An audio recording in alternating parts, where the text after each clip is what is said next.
1차 부등식 학습지 자료 살펴볼 건데요.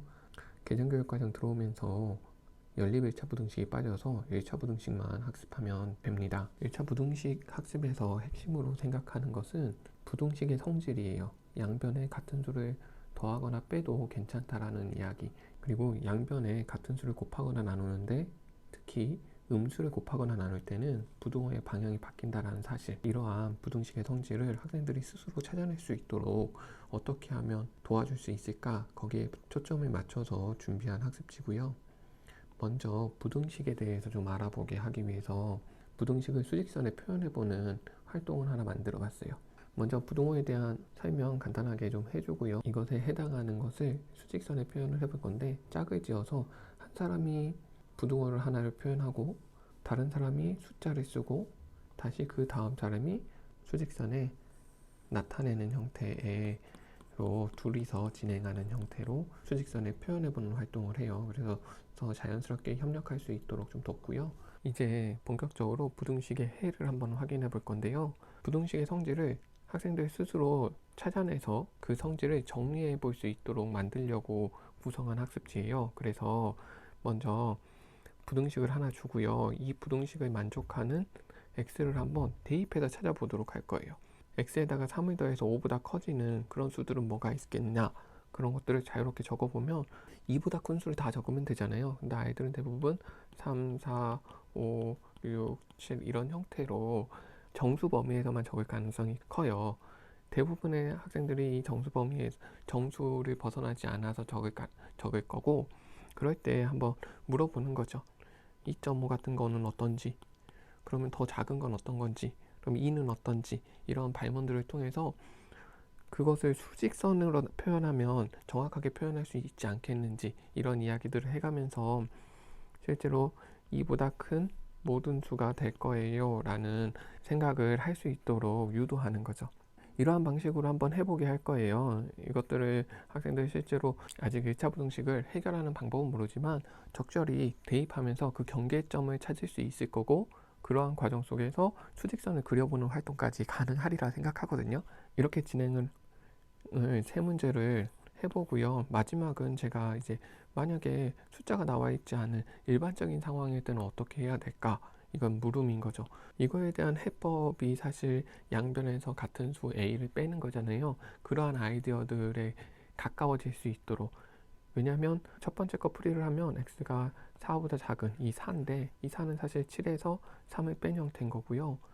이거는 이건 7인데 5에서 마이너스 2를 뺀 형태잖아요. 이러한 것들을 이 앞의 문제를 통해서 좀 유추해 볼 수 있도록 만들어 보는 거고요. 그래서 여기서는 이렇게 교과서에 나오는 부등식의 성질처럼 완벽한 형태를 적으라는 얘기는 아니고요.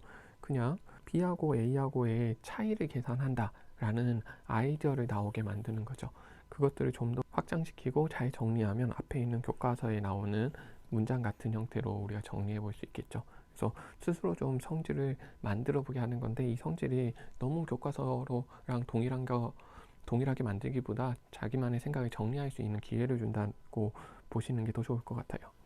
그리고 위에 만들어진 성질을 가지고 이제 풀이를 한번 해보는 거고요. 두 문제를 한번 해보고 해를 구하는 형태. 그래서 첫 번째는 양변에 같은 수를 더하거나 빼도 부등식은 그대로 유지되고 이러한 방법이 부등식을 푸는 데 도움이 된다라는 이야기를 해보는 거고, 다음에는 나눗셈을 해봐야 되겠죠. 이 경우도 대입을 통해서 만족하는 것들을 좀 찾아보게 할 거예요. 그럼 여기는 숫자 1도 가능하고 이제 앞에서 소수나 분수도 포함된다라는 생각을 했기 때문에 뭐 분수를 쓰는 애들도 있겠죠. 이렇게 등등등 써보고 수직선에도 그 범위를 이 대입을 가지고 풀어보는 거죠. 정확히 모르겠으면 더 대입해보게 만들어가지고 그 범위를 찾을 수 있도록 수직선에 그려보고 부등식의 해를 표현해보는 것까지. 그 두 번째는 이제 음수가 나와요. 음수가 나오면 좀 다른 결과가 나온다는 사실을 스스로 확인할 수 있을 거예요. 대입을 통해서, 그리고 수직선에 표현해 보니까 x가 마이너스 6보다 작거나 같아야 된다라는 원래의 부등호의 방향하고 바뀌었다라는 사실을 좀 발견할 수 있도록 도와주는 작업이거든요. 그래서 마찬가지로 이런 것들을 스스로 자기 표현대로 좀 서술해 보게 하고요. 일반적으로 이건 어떻게 구할 수 있겠는가? 여기에서 핵심은 지금 앞에서 했던 이 두 가지의 차이, 그러니까 양수이냐 음수이냐의 차이를 스스로 표현해 볼 수 있느냐, 이게 핵심인 거니까요. 완벽한 표현은 아니어도 괜찮다고 생각해요. 완벽한 표현은 당연히 a분의 b거나 x가 a분의 b거나 이런데, a가 이제 양수인 경우하고 a가 음수인 경우 부도 방향이 바뀌느냐 안 바뀌느냐를 구별하는 건데, 그것들을 그냥 적당히 자기만의 언어로 표현하는, 수식으로 표현하는 것보다 오히려 서술해서 표현하는 것이 더 좋을 것 같고요. 교과서에 나온 부등식의 성질도 한번 정리해 볼 수 있도록 도와주고요. 그걸 가지고 이제 부등식을 풀어보는 활동도 진행해 보려고 합니다. 우리가 실제로 풀려고 하는 것은 1차 부등식, 이런 일반적인 형태잖아요. 이런 일반적인 형태를 1차 방정식 풀이하고 연관지어서 처음에 하나를 해주고, 이러한 과정들이 어떤 생각을 가지고 하고 있는지 본인들의 생각을 정리해 볼 수 있도록 계산할 수 있는 표를 만든 거고요. 특히 핵심은 x의 범위를 구하기 위해서 어떻게 하느냐, 이게 양수로 나누느냐 음수로 나누느냐에 따라서 부호 방향이 바뀌는지 안 바뀌는지가 달라지겠죠. 그러한 과정 속에서 부호 방향이 언제 바뀌어야 되는지를 좀 체크해 볼 수 있게 도와주시면 좋을 것 같고요. 이제 이러한 과정 없이 방금 했던 것처럼 각각의 과정들을 직접 적어보게 하는 거예요. 여기서 이렇게 넘어갈 때는 우선은 괄호를 풀어야 되겠죠. 이 형태로 괄호를 푼다. 이제 이항해야 되겠죠. 이항하고 정리하고 나누고 뭐 이런 과정들이 있겠죠. 이런 형태도 자기가 과정을 풀어보면서 자기가 어떤 생각을 하면서 하고 있는지, 즉 이런 게 이제 메타인지라고 이야기하잖아요.